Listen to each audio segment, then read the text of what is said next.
Welcome. My name is Mark Mancina. I'm a musician, firstly. I've made a living writing film scores. That's kind of how I got on the map after many failed attempts in the music business. We're sitting in my studio here in Carmel, California. It's my safe place. I'm here to answer some questions.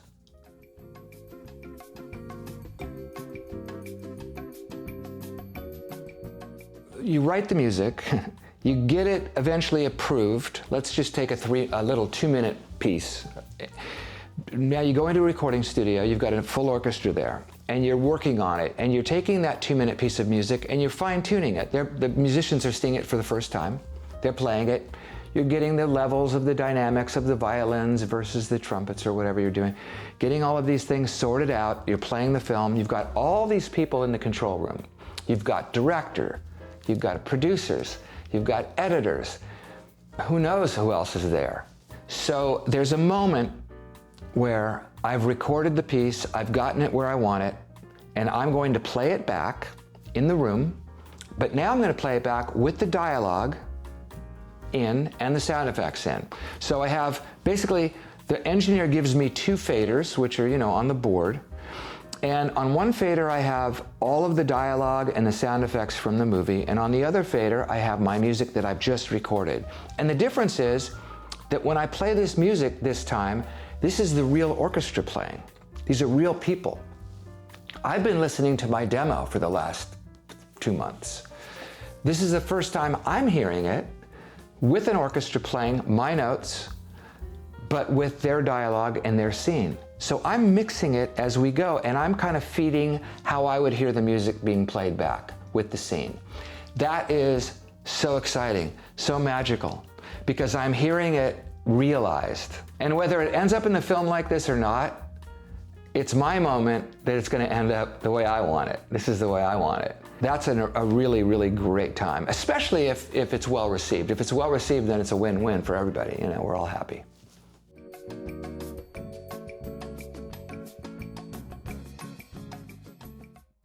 People ask me what's the hardest part about scoring a film, and it's getting the job.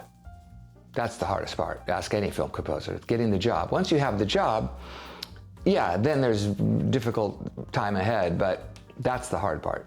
Once you have the job, you're going to sit down with the director and his editor, film editor, and your music editor, and you're going to go through the film and look at it and talk about what kind of music, where it goes, maybe where it should stop and start, although that always changes, and the tone of each scene, what the director's sort of looking for. Now, when you talk about music, it's one thing, it's another thing to hear it. So you're talking about music for hours. It matters, it's important, but what's more important is when you go home and write, and then you bring it back, and now you're going to play, let's say you're going to play 5 pieces from the score, and scores have anywhere from 28 to 64 pieces of music, somewhere like that.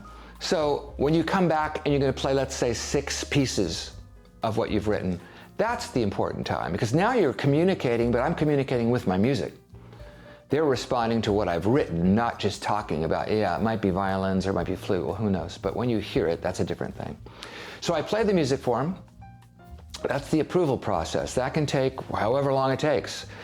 Once the music is approved, now we orchestrate it, which means that we get it ready for musicians to replay my demos. My demos have been done on the keyboard with fake strings and whatever.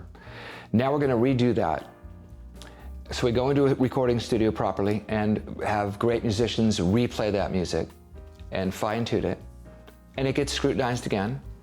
And then it goes into mixing. And we mix it all, which means getting the levels and everything correct, how we want it. And then we deliver that. And that gets scrutinized again. And it ends up in the film how it ends up.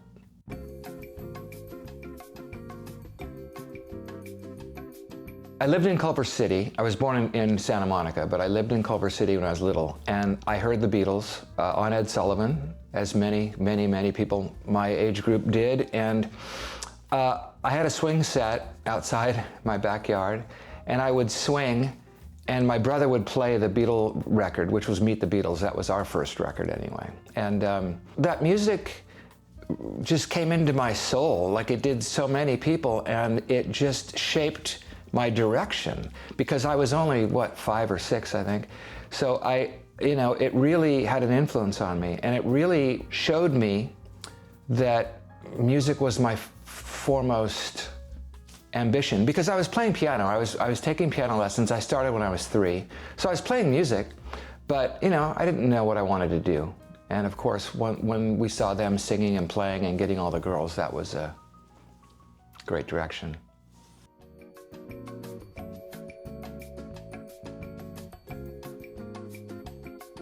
We did a musical theater version of a movie I did years ago called August Rush. And we kept asking ourselves that question, what is the importance of music? Why is it so important? What does it mean? The one word that always came up to us was connection. It connects people. I've connected to people I've never met through music. So many people do that. We long for connection like that. And I think that when you're a musician, it's one thing to practice and to play and to write and to do all the things that musicians do. It's another thing to play music in front of people and to connect to an audience, or to write something that eventually finds its way into somebody's house.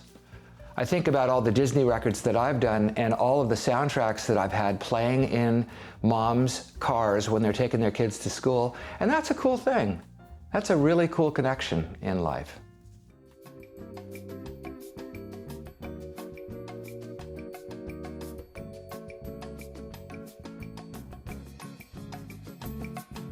And that goes all over the place. I mean, you have to go to European composers, classical composers, all of that, and you have to go into pop music and all of that, and there's so many influences. But as far as people that have helped me along, what happens in the music business is you need credibility, and that's hard to come by. Just walking into somebody's office and saying you're a great composer, or you can do this, or you have a degree, or it doesn't mean anything. But when you get somebody like Zimmer, who heard my stuff way early on and gave me a big recommendation to agents and offered me a room in his studio, which back then it was just me and him, that was big. That really helped me. Another guy that helped me was Trevor Rabin, because he had played with Yes, and I wanted to produce, and I was producing, and I was engineering and working with people, and he helped me get credibility with some record labels, and that helped me get jobs with Emerson, Lake and Palmer and Yes and some other bands that I produced.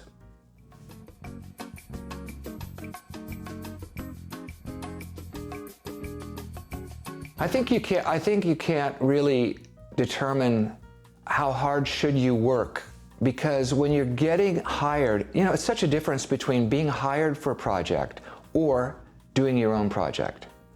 If you're hired by a movie company or anybody to do an assignment, and they're going to pay you, that due date, that responsibility all plays a big part of it. So that's a different aspect. That motivates you to get it done. Whether you're working too hard or not doesn't really matter. You have to get it done. Of course you're working too hard. It's hard work, music. It is hard work. There's no way around it. But if you're doing your own project on your own time, on your own, and you're the judge of whether it's good or not, that's a little bit easier to digest. That's a little bit easier to let yourself off the hook. How many times did I write and work really hard on stuff that went nowhere? How does that work, right?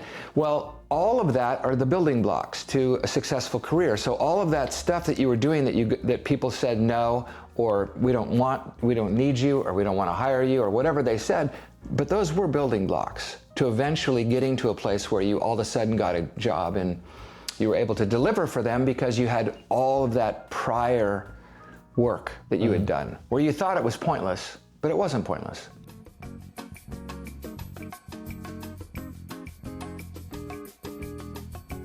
That's a good question, because I think that in my business anyways, you've made it when you can say no. When they offer you a project that you know is a dog.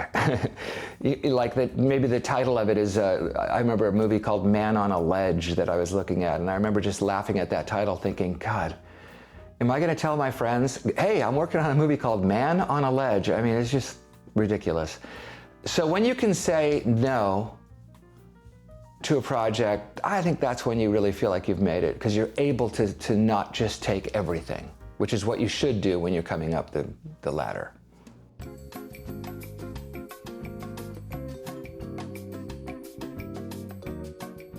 You know, when I sit down to play music, I always start to write something. I always come up with something. I do play classical music, and I do practice, and I do legitimate work like that, but I always wander off into my own universe of composing, and I think that's just the way I'm made. So it comes to me. It's easier for me to sit down and write something than it is for me to sit down and learn something. That's the easiest way I can put it. Learning a piece of music, it's a certain discipline. It's like sight reading. It's a certain discipline. Some people are made that way, and that aspect of music comes to them a certain way, and they're not necessarily good at composing. They can be, but they might not be. And I was always good at composing. I was always good at coming up with ideas immediately. Whereas, can you learn this piece of music within the next 45 minutes and play it 39 times and perfect it? That's harder for me.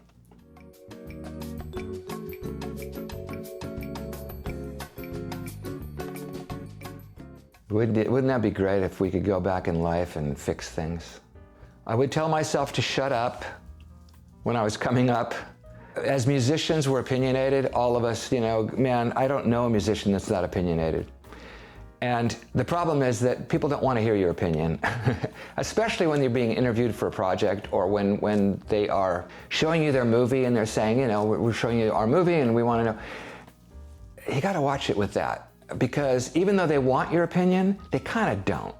I had a tendency to be overly ambitious or overly excited, overly talkative, and yapping. And I wish I would have shut up early on and just listened. You know, it's hard to go back and realize, well, maybe I should have shut up, or maybe it was good that I said something. I went to an audition one time with Tom Petty to play in his band. It was exciting because I got to go into the room and they were rehearsing, and I sat down and Tom said, let's play Mark something, you know, and they played Free Fall, and they had just done Free Falling. So, I mean, that was magical. But then I found out that they wanted me to play with them, but be under the stage. And I went, no, I'm not doing that. And I think they were kind of shocked that I would turn down work. But maybe that was good that I turned it down. Maybe that was good that I opened my mouth and said, no, I'm not doing that. Or maybe I should have done it. I don't know. So my friend was kind of surprised that I turned it down, but at the same time he thought, well, you might get a lot of respect by turning it down, because you obviously are focused on a better goal, or a higher up goal than playing under the stage for Tom Petty.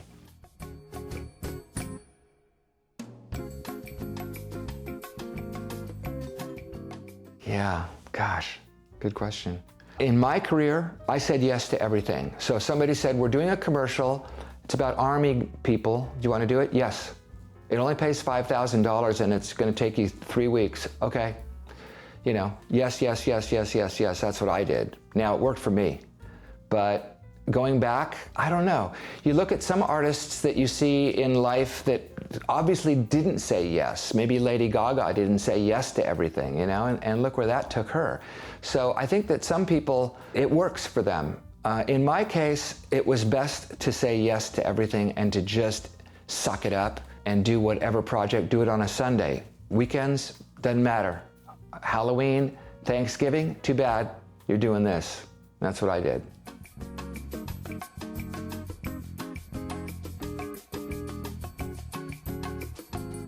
I thought that several times, only to be, you know, slapped down by the music business and realize that nobody really cares or nobody thinks that you're accomplished.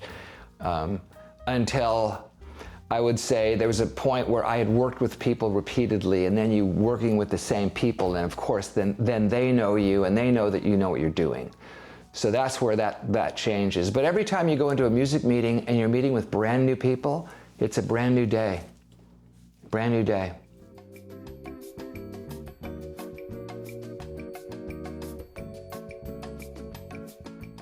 Different times in different projects, I'd have to say.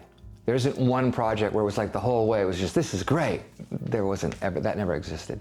But you know, when I did the Lion King musical, I had to arrange all of the music, including my own music, into a band and perform for the director, for Julie Taymor, live, and show her how I could make this work musically with this vast amount of music, which was, you know, part of my score, part of Hans' score, a part of Elton's songs, obviously, my songs, Lebo's stuff, you know, it was like a big thing. And to put that together with a band and perform it for her live was scary, scary, scary. But it came off really well. So at that moment where she leaned over and gave me a kiss on the cheek and she was so excited, that was a great moment, right? That was like, wow, this is awesome. But leading up to that, no thanks. Kind of pick out the moments within those projects, I think. Finances. I mean, honestly, that's the silver lining. I mean, you know, why do we do it? I mean, I wouldn't do film scores for free. Some people do. I wouldn't. It's too much work. And you know, it's a lot of work. And you know, but when you're able to afford to do this as a living and you're able to have some employees or you're able to afford a beautiful piano like this one or a studio, it's a gift. So, you know, that's the reward. That's the part of it that makes it all worthwhile. It's not the celebrity of it, because there isn't any celebrity of it. Nobody cares much that you do a film score. I don't even know what a film score is. I used to, when I was single and I would go on dates, they would always say, so what is a score? People don't know. Is it the songs? Is it the music? What is it? Sound effects? Yeah. Okay, so I'm a classical guitarist. I'd love to be involved in a project that involves classical guitar in the story. So that would be killer for me. But other than that, I would say it's more to do with who I would want to work with. You know, people that I admire that would be really fun to do a project with. There's several people in the industry that if they came to me and said, hey, I heard your stuff on training day and I want to hire you to do this project, I would be interested.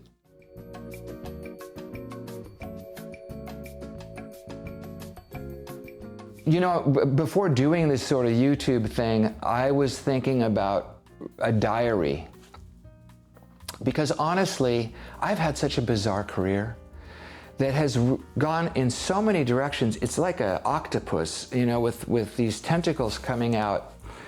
So progressive rock, English, European rock, then classical music, Broadway musical theater, Hollywood film scores, The Lion King, Moana, working with Emerson, Lake and Palmer, having lunch with Kate Bush. All of these things are bizarre little things that have been in my life. How do you tell this story?